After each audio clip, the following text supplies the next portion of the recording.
barrière. On ne pouvait pas franchir la barrière, on devait rester de l'autre côté. Il y avait un jardin qui était en face donc, de cette Amazone-là, hautement bien dressée. Et nous avions vu des personnalités donc, entrer dans ce jardin-là, prendre des photos. Du coup, j'avais ma petite équipe, j'avais voulu prendre donc des photos, mais de cette position, on pouvait voir grandement donc cette statue, et ce monument-là, et puis avoir une bonne visibilité, une bonne image. Donc j'ai décidé donc d'aller avec mon épouse à ce niveau prendre des photos quand nous avions été arrêtés par ceux qui gardaient le milieu et qui étaient des gendarmes, des hommes en armes. Et ces hommes en armes, tenez-vous prêts, étaient de la garde républicaine. Je leur ai dit, mais comment nous pourrons accéder, comme l'autre l'a fait, l'autorité l'a fait, pour que nous aussi nous puissions prendre des photos là, à ce niveau-là. Et à ce monsieur de nous dire, la seule condition, c'est qu'il ait l'autorisation d'un patron. Le responsable donc, de cette garde républicaine est quelqu'un que je connais. Quelques officiers de cette garde républicaine sont des amis que j'ai. Et puis, je me mets donc à vouloir contacter donc, le responsable qui, lui, était en voyage. Je n'arrivais pas à le contacter. J'ai contacté, j'ai essayé donc d'appeler la personne qui suit, que je connaissais, avec qui j'étais à tu et à toi. Le portable a sonné, sonné, sonné, sonné, sans suite. Et chaque fois que je devais appeler quelqu'un, le garde qui était là, qui avait la barrière, je lui disais, alors donc je vais contacter un tel pour voir. Ça sonnait sans suite. J'ai encore pris un deuxième, celui qui suit cette personne. Je l'ai appelé, le portable a sonné, sonné, sonné, sans suite. Ensuite, je prends un troisième, qui est supposé être celui-là qui suit le deuxième. Je l'ai appelé, appelé sans suite. Je prends un quatrième, pareil, un cinquième, item. Je ne pouvais pas imaginer que devant cette situation-là, la meilleure connexion que j'avais, qui juste avec une autorisation me permettait d'accéder là où je voudrais, pouvait être injoignable. Ce n'est pas que le réseau ne passait pas, mais ça sonnait sans suite. Jusqu'à ce que la troisième personnalité puisse m'envoyer un message pour dire « Je suis occupé, je suis à un mariage, envoie-moi un texto ». Je lui envoie le texto pour lui dire « Voilà, je suis là, je voudrais donc accéder à cette place-là pour prendre des photos ».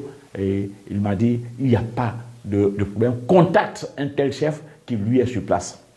J'avoue que ce chef-là, quelques minutes avant que je n'arrive là, a été passé près de moi et il me disait « Je me retrouve au niveau des objets d'art venus de Paris, c'est moi qui m'en occupe, et dès que tu seras à ce niveau-là, on pourra se voir. » Donc, je venais de le voir 15 minutes avant de passer près de moi. Et comme j'ai ce contact, je commence par l'appeler lui. Ça sonne, ça sonne, ça sonne, sans suite. Chers amis, finalement, l'agent auprès de qui j'étais était surpris que je puisse appeler ces différents patrons et que jusque-là, il n'y avait pas de suite. Il m'a dit, mais apparemment, vous n'êtes pas n'importe qui parce que ce que vous appelez, c'est nos patrons. Je lui ai dit, c'est vrai, je ne suis pas n'importe qui, mais à cet instant, je suis un n'importe qui. Tu sais pourquoi? À supposer que j'étais en danger. C'est des personnes qui sont censées, avec leur appui, peut-être me venir en aide. Mais si Dieu n'est pas avec toi, si la providence ne s'y mêle pas, tu peux bel et bien avoir la connexion qu'il faut, mais si cette connexion est injoignable, tu péris. Ça fait 30 minutes que j'essaie de les joindre sans suite. Et c'est quand, par de lui-même, il dit, bon, finalement, qu'est-ce que je dois faire? Est-ce que je dois vous emmener voir? 30 minutes s'étaient déjà écoulées, que finalement, le portable retentit. Et c'est l'un parmi eux qui me dit vraiment, excuse-moi, et le portable était sous silencieux, j'étais en train de m'occuper de personnes, je ne savais pas, voilà. Et il s'est fondu en excuses, il m'a dit, quel est votre problème? Je lui ai dit, voici ce. Il dit, mais vraiment, c'est pas possible. Oh, malheureusement, je serais même passé là, je t'aurais conduit. Et il me demande de lui passer l'argent qui est à côté, on me passe l'argent, et donc il donne l'ordre à l'agent que je puisse aller prendre les photos. Je suis allé prendre bel et bien les photos, s'il vous plaît. Mais ça a mis 30 minutes. Qu'est-ce qui s'est donc passé? N'avais-je pas la connexion qu'il fallait? Si, je les avais. Mais, quelque part, que vous croyez en quelque chose ou pas, ayez la foi.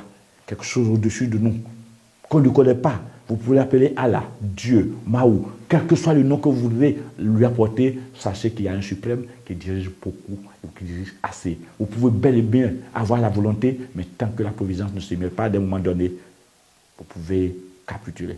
C'est pour ça, tout acte que vous posez, mettez la foi là-dedans. Tout acte que vous posez, mettez Dieu là-dedans.